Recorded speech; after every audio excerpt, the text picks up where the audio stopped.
ನಾವಿವಾಗ ಹೋಗ್ತಾ ಇರೋದು ಬೇತಾಬ್ ವ್ಯಾಲಿ ಮತ್ತು ಚಂದನ್ವಾಡಿ ಕಡೆಗೆ. ಅಷ್ಟು ಚಳಿಗೆ ಹರಿತಕ್ಕಂಥ ನೀರು ಅರ್ಧಕ್ಕರ್ಧ ಮಂಜುಗಡ್ಡೆ ಆಗಿಬಿಟ್ಟಿತ್ತು. ಫ್ರೆಶ್ಶು ವಾಟರ್ ಇದೆ, ಸ್ವಲ್ಪ ಟೇಸ್ಟ್ ನೋಡೋಣ ಅಂತ ಅಂದ್ಕೊಂಡು ನೀರು ಮುಟ್ಟಿದ್ರೆ ಈ ಕಣಿವೆ ರಸ್ತೆಯಲ್ಲಿ ನಾವು 30 ಕಿಲೋಮೀಟ್ರ್ ದೂರ ಹೋಗಬೇಕು. ಯಾಕೆ ಅಂತಂದರೆ ಪೆಹಲ್ಗಾಮ್ನಲ್ಲಿ ಏನೋ ಟ್ಯಾಕ್ಸಿ ಸ್ಕೀಮ್ಗಳಿರುತ್ತಲ್ಲ, ಆ ಟ್ಯಾಕ್ಸಿ ಸ್ಕೀಮ್ಗಳು ಹೇಗಿರುತ್ತೆ ಅಂತಂದರೆ ಇನ್ನೂ ಎಕ್ಸ್ಟ್ರಾ ಸ್ವಲ್ಪ ದುಡ್ಡು ಕೊಟ್ಟರೆ ನಮಗೆ 3 ವ್ಯಾಲಿ ಮತ್ತೆ ನೋಡ್ಬೋದು ಅಂತ ಗೊತ್ತಾಗುತ್ತಾ. ಹಿಟಾಚಿ ವರ್ಕ್ ಮಾಡ್ತಾ ಇದೆಯಲ್ಲ, ಅದು ಏನು ಅಂತಂದರೆ ಇದು ಒಂಥರ ಡಿಫ್ರೆಂಟ್ ಪ್ಲೇಸು. ಇಲ್ಲಿ ಸಿಕ್ಕಾಪಟ್ಟೆ ಮಂಜುಗಡ್ಡೆ ಆಗಿರ್ತಕ್ಕಂಥ ಕಲ್ಲುಗಳನ್ನೇ ನೋಡ್ಬೋದು. ನೀವು ಆಗ್ತಾ ಇದ್ದೆ ನೋಡಿ, ಎಲ್ಲರೂ ಸಿಕ್ಕಾಪಟ್ಟೆ ಜಾರ್ತಾ ಇದ್ದಾರೆ. ಪಾಪ ಯಾರಿಗೂ ಹೊಸ್ದಾಗಿ ಬಂದಿರೋರಿಗೆ ಗೊತ್ತಾಗಿರಲ್ಲ, ಬೇಜಾನ್ ಜನ ಬೀಳ್ತಾರೆ ಇಲ್ಲಿ. ಸೊ ಬಹಳ ಹುಷಾರಾಗಿರಬೇಕು, ಯಾವತ್ತಿಗೂ ಮರೆಯೋಕ್ಕೆ ಸಾಧ್ಯನೇ ಇಲ್ಲ. ಅಂಥ ಒಂದು ಎಕ್ಸ್ಪೀರಿಯೆನ್ಸು ಅಲ್ಲಿ ನಮಗಾಯಿತು.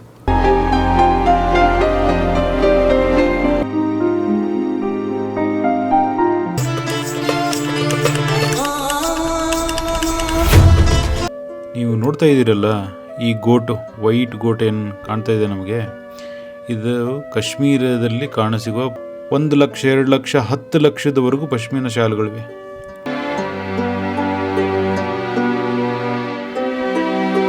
ಇನ್ನೊಂದು ಸ್ವಲ್ಪ ಇಂಟ್ರೆಸ್ಟಿಂಗ್ ವಿಷಯ ಏನು ಅಂತಂದರೆ, ಈ ಬೇತಾಬ್ ವ್ಯಾಲಿಗೆ ಬೇತಾಬ್ ಅನ್ನೋ ಹೆಸರು ಹೇಗೆ ಬಂತು ಅಂತ. ಆ ಮೂವಿ ಹಿಟ್ಟಾದಮೇಲೆ ಈ ಪ್ಲೇಸ್ನು ಸಿಕ್ಕಾಪಟ್ಟೆ ಹಿಟ್ಟಾಗೋಯ್ತು. ನಿಮಗೆ ಕಾಶ್ಮೀರದ ಬಗ್ಗೆ ಇನ್ನೊಂದು ಬಹಳ ಸ್ವಾರಸ್ಯಕರವಾದ ವಿಷಯ ಒಂದು ಹೇಳ್ತಾ ಇದ್ದೀನಿ. ಇದೇ ಟೈಮಲ್ಲಿ ಕಾಶ್ಮೀರದಲ್ಲಿ ತುಲಿಪ್ ಫೆಸ್ಟಿವಲ್ ಕೂಡ ನಿಮಗೆ ನೋಡೋಕೆ ಸಿಗುತ್ತೆ. ಹೂವಿನಿಂದ ತುಂಬೋಗಿರುತ್ತೆ. ಹೌಸ್ ಬೋಟುಗಳಲ್ಲಿ ಅವಾಗ ವಾಸ ಮಾಡ್ಬೋದು. ಅದು ಅತ್ಯಂತ ಸೂಕ್ತವಾದ ಕಾಲ ಅಂತ. ಸೊ ಈ ಕಾಲ ಕಾಶ್ಮೀರಕ್ಕೆ ಅತಿಯಾದ ಸ್ಪೆಷಲ್ ಆದ ಕಾಲ ಅಂತ ಹೇಳ್ಬೋದು. ಯಾಕೆ ಅಂತಂದರೆ ಪೂರ್ತಿ ಹಸಿರಾಗಿದ್ದ ಕಾಶ್ಮೀರ ವಿಂಟರ್ ಬಂದ ತಕ್ಷಣವೇ ಪೂರ್ತಿ ಬೆಳ್ಳಗಾಗ್ಬಿಡುತ್ತೆ. ಅವಾಗ ಇಲ್ಲಿ ಸ್ಕೀಯಿಂಗು, ಸ್ನೋ ಬೋರ್ಡಿಂಗು, ಸ್ನೋ ಟ್ರೆಕ್ಕಿಂಗಿಗೆ ಪ್ರಪಂಚದ ಬೇರೆ ಬೇರೆ ಭಾಗಗಳಿಂದ ಜನಗಳಿಲ್ಲಿ ಬಂದು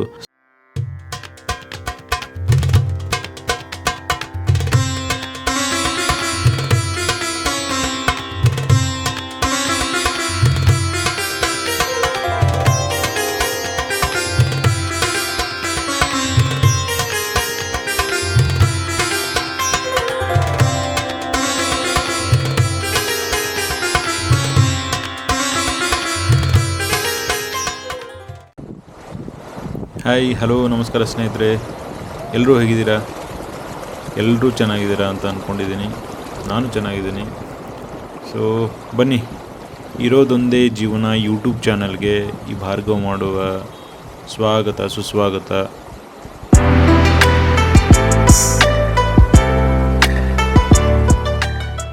ಹೋದ ಎಪಿಸೋಡಲ್ಲಿ ನಾನು ನಿಮಗೆ 6 ವ್ಯಾಲಿನ ಎಕ್ಸ್ಪ್ಲೋರ್ ಮಾಡಿಸಿದ್ದೆ. 6 ವ್ಯಾಲಿಯ ವೈಶಿಷ್ಟ್ಯಗಳನ್ನು ಹೇಳಿದ್ದೆ. ಅದರ ಬಗ್ಗೆ ಕವನ ಬೇರೆ ಬರೆದಿದ್ದೆ. ಹೆಂಗಿತ್ತೋ ಏನೋ ಗೊತ್ತಿಲ್ಲ, ಟ್ರೈ ಮಾಡಿದ್ದೆ. ಅದು ಚೆನ್ನಾಗಿದ್ದರೆ ಕಮೆಂಟ್ ಬಾಕ್ಸಲ್ಲಿ ಚೆನ್ನಾಗಿದೆ ಅಂತ ತಿಳಿಸಿ. ಅತಿ ದೊಡ್ಡದಾದ ವ್ಯಾಲಿ ಅದು. ಆ ವ್ಯಾಲಿನ ಎಕ್ಸ್ಪ್ಲೋರ್ ಮಾಡಿಕೊಂಡು ನಾವಿವಾಗ ಹೋಗ್ತಾ ಇರೋದು ಬೇತಾಬ್ ವ್ಯಾಲಿ ಮತ್ತು ಚಂದನ್ವಾಡಿ ಕಡೆಗೆ.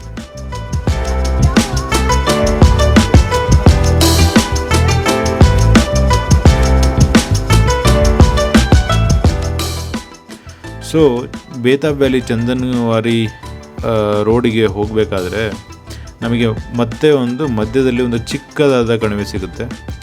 ಆ ಚಿಕ್ಕದಾದ ಕಣಿವೆಯಲ್ಲಿ ಸದಾ ಹರಿತಕ್ಕಂಥ ನೀರು, ಅಷ್ಟು ಚಳಿಗೆ ಹರಿತಕ್ಕಂಥ ನೀರು ಅರ್ಧಕ್ಕರ್ಧ ಮಂಜುಗಡ್ಡೆ ಆಗಿಬಿಟ್ಟಿತ್ತು.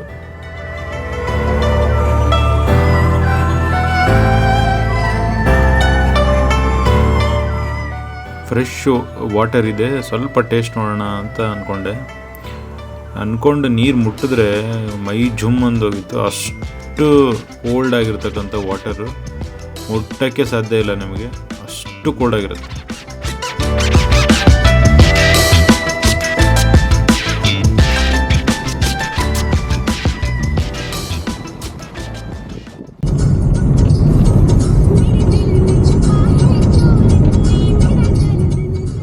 ಇವಾಗ ಈ ಕಣಿವೆ ರಸ್ತೆಯಲ್ಲಿ ನಾವು 30 ಕಿಲೋಮೀಟ್ರ್ ದೂರ ಹೋಗಬೇಕು. 15 ಕಿಲೋಮೀಟ್ರ್ ದೂರ ಹೋದರೆ ನಮ್ಮ ಹೋಟೆಲ್ ಬರುತ್ತೆ. ನಮ್ಮ ಹೋಟೆಲ್ ರೋಡ್ ಮೂಲಕನೇ ನಾವು ಇವಾಗ ಬೇತಾಬ್ ವ್ಯಾಲಿ ಮತ್ತು ಚಂದನ್ವಾಡಿಗೆ ಹೋಗಬೇಕು. ಬನ್ನಿ ಹೋಣ.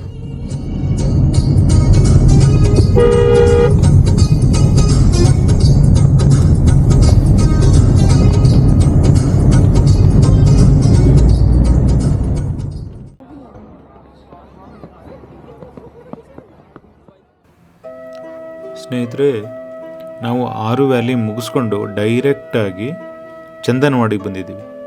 ಇದು ಯಾಕೆ ಬಂದಿದ್ದೀವಿ ಇಲ್ಲಿ ಅಂತ ನಿಮಗೆ ಹೇಳ್ತೀನಿ ನಾನು.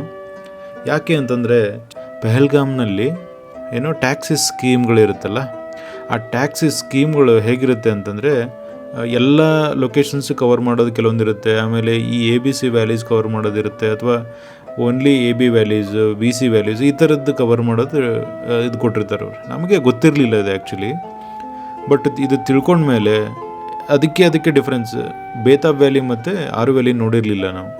ಸೊ ಬರೀ ಅದಕ್ಕಷ್ಟೇ ತೊಗೊಂಡಿದ್ವಿ. ಆದರೆ ಅದು ಹೋದ್ಮೇಲೆ ನಮ್ಗೆ ಅವರು ಚಾರ್ಟ್ ಕೊಡ್ತಾರೆ. ಆ ಚಾರ್ಟಲ್ಲಿ ಗೊತ್ತಾಗುತ್ತೆ ನಮಗೆ ಇನ್ನೂ ಎಕ್ಸ್ಟ್ರಾ ಸ್ವಲ್ಪ ದುಡ್ಡು ಕೊಟ್ಟರೆ ನಮಗೆ 3 ವ್ಯಾಲಿ ಮತ್ತೆ ನೋಡ್ಬೋದು ಅಂತ ಗೊತ್ತಾಗುತ್ತೆ. ಸೊ ಅದಕ್ಕೆ ನಾವು ವಾಪಸ್ ಇಲ್ಲಿಗೆ ಬರ್ತೀವಿ. ಬಟ್ ಇದರಲ್ಲಿ ಒಂದು ಕಂಡೀಷನ್ ಏನು ಅಂದರೆ, ನಿಮಗೆ ಎಲ್ಲ ವ್ಯಾಲಿ ನೋಡೋಗೆ ಬರೀ 1 ಅವರ್ ಇರುತ್ತೆ. ಅಂದರೆ 3 ಅವರ್ ಕೊಡ್ತಾರೆ ಅವರು. 3 ಅವರಲ್ಲಿ ನೀವು 3 ವ್ಯಾಲೀಸ್ನ ನೋಡಬೇಕು. ಸೊ ಅದಕ್ಕೆ ನಾವು ನಿನ್ನೆ ಚಂದನ್ವಾಡಿ ನೋಡಿರೋದ್ರಿಂದ ಮತ್ತೆ ವಾಪಸ್ ಕ್ವಿಕ್ಕಾಗಿ ಚಂದನ್ವಾಡಿ ನೋಡಿಕೊಂಡು ಆಮೇಲೆ ತಿರ್ಗಾ ಲಾಸ್ಟಲ್ಲಿ ಸ್ವಲ್ಪ ಜಾಸ್ತಿ ಟೈಮ್ ಉಳಿಸ್ಕೊಂಡು ಬೇತಾಬ್ ವ್ಯಾಲಿನ ಸ್ವಲ್ಪ ಜಾಸ್ತಿ ಎಕ್ಸ್ಪ್ಲೋರ್ ಮಾಡ್ಬೋದು ಅಂತ ಡೈರೆಕ್ಟಾಗಿ ಇವಾಗ ಚಂದನ್ವಾಡಿಗೆ ಬಂದಿದ್ದೀವಿ.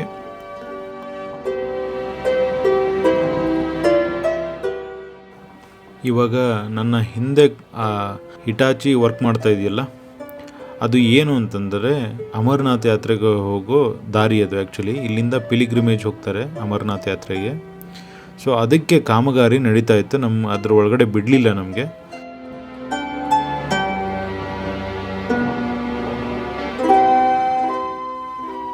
ಕಳೆದ ಎಪಿಸೋಡಲ್ಲಿ ನಾನು ನಿಮಗೆ ಚಂದನ್ವಾಡಿ ತೋರಿಸಿದಾಗ ನಾನು ಈ ಪ್ಲೇಸಿಗೆ ಬಂದಿರಲಿಲ್ಲ. ಯಾಕೆಂದರೆ ಇದು ಇನ್ನೂ ಸ್ವಲ್ಪ ಮೇಲ್ಗಡೆ ಇರೋ ಪ್ಲೇಸು. ನಾವು ಸಮಯ ಜಾಸ್ತಿ ಆಗಿದೆ ಅಂತ ಕೆಳಗಡೆನೇ ಎಕ್ಸ್ಪ್ಲೋರ್ ಮಾಡಿ ಹೋಗಿದ್ವಿ. ಸೊ ಇವಾಗ ಮೇಲ್ಗಡೆ ಬಂದಿದ್ದೀವಿ. ಇದು ಒಂಥರ ಡಿಫ್ರೆಂಟ್ ಪ್ಲೇಸು. ಇಲ್ಲಿ ಸಿಕ್ಕಾಪಟ್ಟೆ ಮಂಜುಗಡ್ಡೆ ಆಗಿರ್ತಕ್ಕಂಥ ಕಲ್ಲುಗಳನ್ನೇ ನೋಡ್ಬೋದು ನೀವು. ಅಷ್ಟೊಂದು ದೊಡ್ಡ ದೊಡ್ಡ ಕಲ್ಲುಗಳಿವೆ. ಎಲ್ಲರೂ ಇಲ್ಲೇ ಒಟ್ಟುಗೂಡಿ ಇದು ಮಾಡ್ತಾಯಿದ್ದಾರೆ. ಬಹಳ ಹುಷಾರಾಗಿರಬೇಕು. ಹೋದ ಎಪಿಸೋಡಲ್ಲಿ ಸಖತ್ತಾಗಿ ಬಿದ್ದಿದ್ದೆ ಬೇರೆ. ನನಗೆ ಪಾಠ ಸಖತ್ತಾಗಿ ಕಲ್ತಿದ್ದೆ, ಅದಕ್ಕೆ ಹುಷಾರಾಗಿ ನಡೀತಾ ಇದ್ದೆ. ನೋಡಿ, ಎಲ್ಲರೂ ಸಿಕ್ಕಾಪಟ್ಟೆ ಜಾರ್ತಾ ಇದ್ದಾರೆ. ಪಾಪ ಯಾರಿಗೂ ಹೊಸ್ದಾಗಿ ಬಂದಿರೋರಿಗೆ ಗೊತ್ತಾಗಿರಲ್ಲ. ಬೇಜಾನ್ ಜನ ಬೀಳ್ತಾರೆ ಇಲ್ಲಿ. ಸೊ ಬಹಳ ಹುಷಾರಾಗಿರಬೇಕು.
ಹರಿಯುವ ನೀರಿನ ಪಕ್ಕದಲ್ಲಿ ಕೂತ್ಕೊಳ್ಳೋದು ಅಂತಂದರೆ ಒಂಥರ ಧ್ಯಾನ ಮಾಡ್ದಂಗೆ ಅಂತಲೇ ಹೇಳ್ಬೋದು. ಮನಸ್ಸಲ್ಲಿ ಎಷ್ಟೇ ಟೆನ್ಷನ್ ಇದ್ದರೂ, ಏನೇ ವರ್ಕ್ ಪ್ರೆಷರ್ ಇದ್ದರೂ, ಬೇರೆ ಏನೇದೇ ಗೊಂದಲಗಳಿದ್ರೂ ನಿಸರ್ಗದ ಮುಂದೆ ಈ ಥರ ಒಂದು ಸರಿ ಕೂತ್ಕೊಂಡ್ರೆ ಎಲ್ಲ ಮರೆತು ಬಹಳ ಒಂಥರ ಧ್ಯಾನ ಮಾಡ್ದಂಗೆ ಆಗ್ತಾ ಇರುತ್ತೆ. ಇದಂತರೂ ಒಂದೊಳ್ಳೆ ಎಕ್ಸ್ಪೀರಿಯೆನ್ಸು. ಕೊರೆಯುವ ಚಳಿ ಇದ್ರೂ ಆ ಸಂದರ್ಭ ನಮಗೆ ಕೊಟ್ಟ ಅನುಭವಗಳನ್ನು ಯಾವತ್ತಿಗೂ ಮರೆಯೋಕ್ಕೆ ಸಾಧ್ಯನೇ ಇಲ್ಲ. ಅಂಥ ಒಂದು ಎಕ್ಸ್ಪೀರಿಯೆನ್ಸು ಅಲ್ಲಿ ನಮಗಾಯಿತು.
ಸ್ನೇಹಿತರೆ, ಚಂದನವಾಡಿನ 2ನೇ ಸಾರಿ ಪೂರ್ತಿಯಾಗಿ ಕಣ್ತುಂಬಿಕೊಂಡು ಇವಾಗ ಬೇತಾಬ್ ವ್ಯಾಲಿ ಕಡೆ ಹೋಗ್ತಾ ಇದ್ದೀವಿ.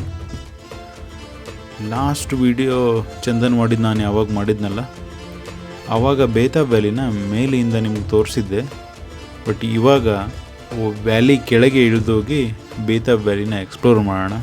ಸೊ ಬನ್ನಿ, ಹೇಗಿದೆ ಬೇತಾಬ್ ವ್ಯಾಲಿ ಕಡೆ ಹೋಗೋ ರೋಡ್ಗಳು, ಅಲ್ಲಲ್ಲಿ ಪರ್ವತಗಳ ಮೇಲೆ ಹಿಮ ಬಿದ್ದ ಈ ವಾತಾವರಣನ ನೋಡಿ ನೀವು ಕಣ್ತುಂಬಿಕೊಳ್ಳಿ.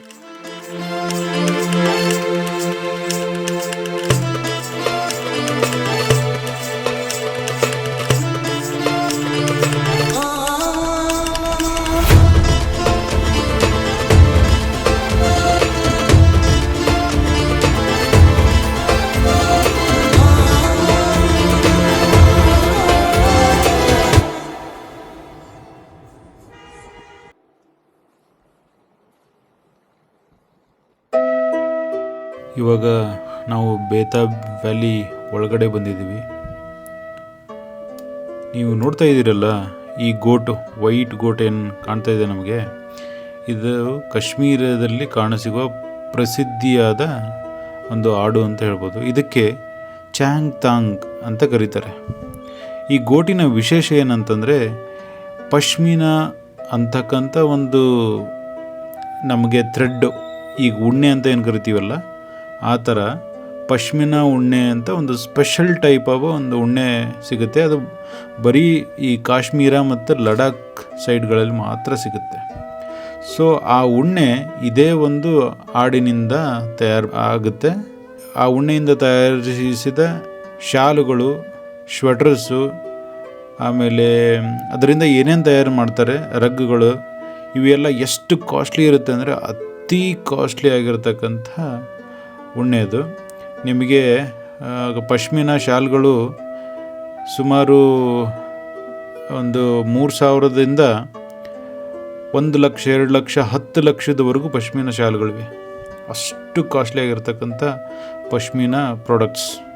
ಬಹಳ ಫೇಮಸ್ಸು, ಬಹಳ ಮೃದು ಆಗಿರುತ್ತೆ, ಬಹಳ ಲೈಟ್ ವೇಟ್ ಇರುತ್ತೆ ಇದು.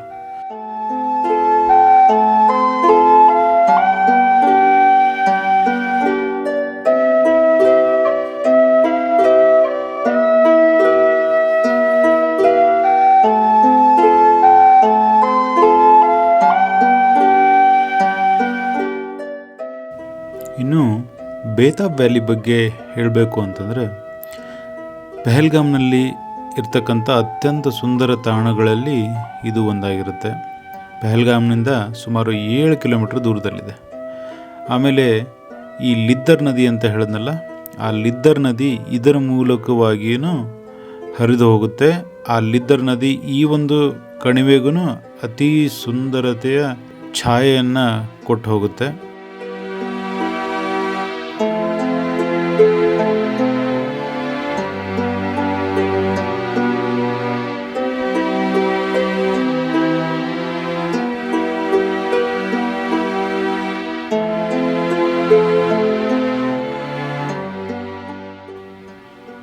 ಇನ್ನೊಂದು ಸ್ವಲ್ಪ ಇಂಟ್ರೆಸ್ಟಿಂಗ್ ವಿಷಯ ಏನು ಅಂತಂದರೆ, ಈ ಬೇತಾಬ್ ವ್ಯಾಲಿಗೆ ಬೇತಾಬ್ ಅನ್ನೋ ಹೆಸರು ಹೇಗೆ ಬಂತು ಅಂತ.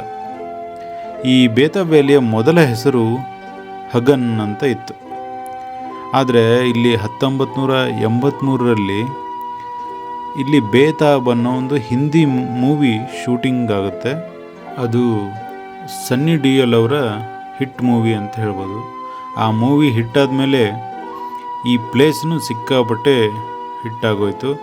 ಸೊ ಅದರಿಂದ ಈ ಪ್ಲೇಸು ಬೇತಾಬ್ ವ್ಯಾಲಿ ಅಂತ ಕರೆಯೋಕ್ಕೆ ಸ್ಟಾರ್ಟ್ ಆಯಿತು.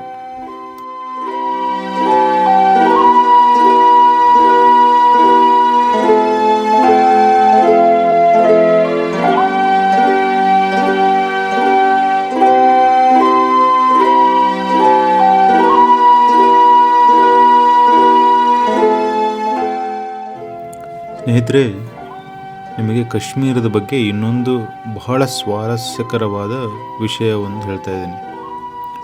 ಅದು ಏನು ಅಂತ ಹೇಳಿದ್ರೆ, ನಿಮಗೆ ನಾರ್ಮಲ್ ಆಗಿ ಗೊತ್ತು, ಎಲ್ಲ ಕಡೆನೂ 3 ಕಾಲಗಳಿರುತ್ತೆ. ಬೇಸಿಗೆ ಕಾಲ, ಮಳೆಗಾಲ, ಚಳಿಗಾಲ ಅಂತ ಹೇಳ್ತೀವಿ ನಾವು. ಬಟ್ ಕಾಶ್ಮೀರದಲ್ಲಿ 4 ಕಾಲಗಳು ಅಥವಾ ಋತುಗಳಿವೆ. ಏನು ಗೊತ್ತಾ? ವಸಂತ ಋತು ಒಂದು, ಸ್ಪ್ರಿಂಗ್ ಅಂತ ನಾವೇನು ಕರಿತೀವಿ, ಮಾರ್ಚಿಂದ ಮೇವರೆಗೆ ಇಲ್ಲಿ ವಸಂತ ಋತು ಇರುತ್ತೆ. ಕಾಶ್ಮೀರದ ಅತ್ಯಂತ ಉತ್ಸಾಹಭರಿತ ಋತುಗಳಲ್ಲಿ ಇದು ಒಂದು ಅಂತ ಹೇಳ್ಬೋದು. ಚಳಿಗಾಲದ ನಂತರ ಮಣ್ಣು ಬಹಳ ತಾಜಾ ಆಗಿರುತ್ತೆ, ಪ್ರಕೃತಿಯ ತುಂಬೆಲ್ಲ ಪುನಃ ಹಸಿರಾಗಿರುತ್ತೆ. ಈ ಋತುವಿನಲ್ಲಿ ಮೇನ್ಲಿ ಏನು ಅಂತಂದರೆ, ಬಹಳ ಕಾಶ್ಮೀರ ಸೌಂದರ್ಯದಿಂದ ಕೂಡಿರುತ್ತೆ ಅಂತ ಹೇಳ್ಬೋದು.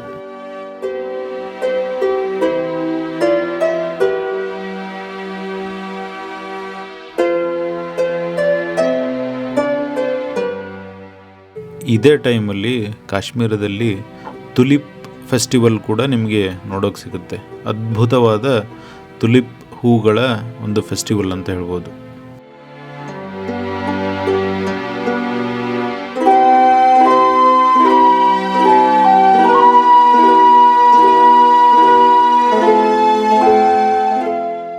ಸೊ ಅದು ಬಿಟ್ಟು ಇನ್ನೊಂದು ಸಮ್ಮರಲ್ಲಿ, ಜೂನಿಂದ ಆಗಸ್ಟ್ವರೆಗೂ ಇಲ್ಲೂ ಹಸಿರಾಗಿ ತುಂಬಿರುತ್ತೆ.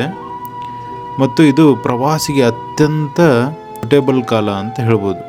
ಯಾಕೆ ಅಂದರೆ ಇಲ್ಲಿ ಸಮ್ಮರಲ್ಲಿ ಸಿಕ್ಕಾಪಟ್ಟೆ ಬಿಸಿಲಿರಲ್ಲ. ಇಲ್ಲಿ ಸಮ್ಮರಲ್ಲಿ ಎಕ್ಸಾಕ್ಟಾಗಿ ಹದವಾದ ವಾತಾವರಣ ಇರುತ್ತೆ. ಸುಮಾರು 20 ಡಿಗ್ರಿಯಿಂದ 30 ಡಿಗ್ರಿ ಸೆಲ್ಸಿಯಸ್ನಷ್ಟು ಟೆಂಪ್ರೇಚರ್ ಇರುತ್ತೆ. ಮತ್ತು ಕಾಶ್ಮೀರದ ಪರ್ವತಗಳು, ನದಿಗಳು, ಬೆಟ್ಟದ ಮೇಲೆ ಎಲ್ಲ ಹಸಿರಾಗಿ ಹೊಳಿತಾ ಇರುತ್ತೆ. ಇನ್ನೊಂದು ಮೇನ್ ಏನಂದರೆ, ದಾಲ್ ಲೇಕ್ ಹೂವಿನಿಂದ ತುಂಬೋಗಿರುತ್ತೆ. ಹೌಸ್ ಬೋಟ್ಗಳಲ್ಲಿ ಅವಾಗ ವಾಸ ಮಾಡ್ಬೋದು. ಅದು ಅತ್ಯಂತ ಸೂಕ್ತವಾದ ಕಾಲ.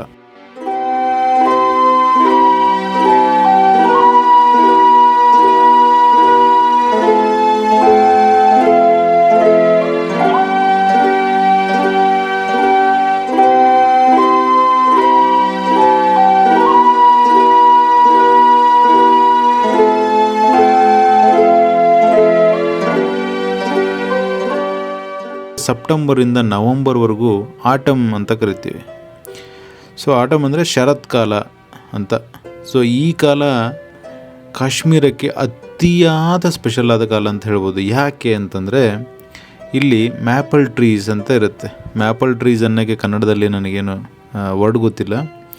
ಮ್ಯಾಪಲ್ ಟ್ರೀಸ್ ಅಂತ ನಾನು ನಿಮಗೆ ಮೋಸ್ಟ್ಲಿ ಶ್ರೀನಗರದಿಂದ ಪೆಹಲ್ಗಾಮ್ ಬರೋ ವಿಡಿಯೋದಲ್ಲಿ ಒಂದು ಗಿಡ ತೋರಿಸಿರ್ತೀನಿ. ಹಸಿರು ಮತ್ತು ಹಳದಿ ಮಿಶ್ರಿತ ಒಂದು ಕೈ ಥರ ಇರತಕ್ಕಂಥ ಒಂದು ಎಲೆ, ಆ ಎಲೆ ಪೂರ್ತಿ ನೆಲಕ್ಕೆ ಕುದುರಿ ಬಿದ್ದು ಪೂರ್ತಿ ಹಸಿರಾಗಿರ್ತಕ್ಕಂಥ ಒಂದು ಸಮಯ ಅದು.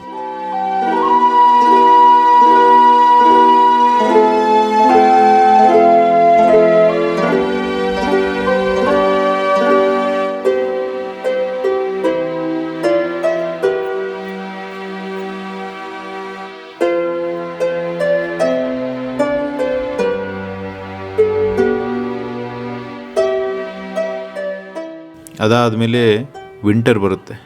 ವಿಂಟರ್ ಎಲ್ಲಿಂದ ಅಂದರೆ ಡಿಸೆಂಬರಿಂದ ಫೆಬ್ರವರಿವರೆಗೂ. ಸೊ ವಿಂಟರಲ್ಲಿ ನಿಮಗೆ ಸ್ನೋ ಬೀಳೋ ಟೈಮ್ ಅದು. ಪೂರ್ತಿ ಹಸಿರಾಗಿದ್ದ ಕಾಶ್ಮೀರ ವಿಂಟರ್ ಬಂದ ತಕ್ಷಣವೇ ಪೂರ್ತಿ ಬೆಳ್ಳಗಾಗ್ಬಿಡುತ್ತೆ, ಎಲೆಗಳೆಲ್ಲ ಉದುರೋಗ್ತವೆ. ಎಲ್ಲಿ ನೋಡಿದ್ರೂ ನಿಮಗೆ ಬಿಳಿ ಬಿಳಿ ಬಿಳಿಯಾಗಿ ಕಾಣ್ತಾ ಇರುತ್ತೆ.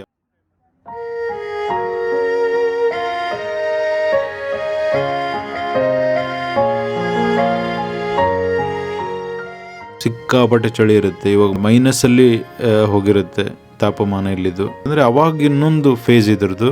ಅವಾಗ ಇಲ್ಲಿ ಸ್ಕೀಯಿಂಗು, ಸ್ನೋ ಬೋರ್ಡಿಂಗು, ಸ್ನೋ ಟ್ರೆಕ್ಕಿಂಗಿಗೆ ಪ್ರಪಂಚದ ಬೇರೆ ಬೇರೆ ಭಾಗಗಳಿಂದ ಜನಗಳಿಲ್ಲಿ ಬಂದು ಸ್ನೋ ಬೋರ್ಡಿಂಗ್ ಮಾಡ್ತಾರೆ, ಸ್ಕೀಯಿಂಗ್ ಮಾಡ್ತಾರೆ.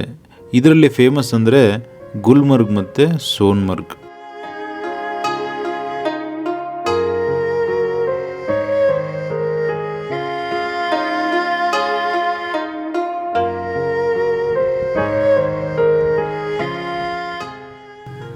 ಸ್ನೇಹಿತರೆ, ಇಲ್ಲಿಗೆ ನಮ್ಮ 2 ದಿನಗಳ ಪೆಹಲ್ಗಾಮ್ ಪ್ರವಾಸ ಮುಕ್ತಾಯವಾಗುತ್ತೆ. ನಿಮಗೆಲ್ಲ ಈ ವಿಡಿಯೋ ಇಷ್ಟ ಆಯಿತು ಅಂತ ಅಂದ್ಕೊಂಡಿದ್ದೀನಿ. ನಾಳೆ ಪೆಹಲ್ಗಾಮ್ನಿಂದ ನಾವು ಸೋನ್ಮರ್ಗ್ ಕಡೆ ಹೋಗ್ತಾ ಇದ್ದೀವಿ. ಆ ಎಕ್ಸ್ಪ್ಲೋರೇಷನ್ನ ವಿಡಿಯೋಗಳನ್ನು ನೆಕ್ಸ್ಟು ನಿಮ್ಮ ಎದುರಿಗೆ ತೊಗೊಂಬರ್ತೀನಿ. ಅಲ್ಲಿವರೆಗೂ ಎಲ್ಲರೂ ಚೆನ್ನಾಗಿರಿ, ನಗ್ತಾ ಇರಿ ಅಂತ ಹೇಳ್ತಾ ಎಲ್ರಿಗೂ ನಮಸ್ಕಾರ. Thank you. ಬಾಯ್.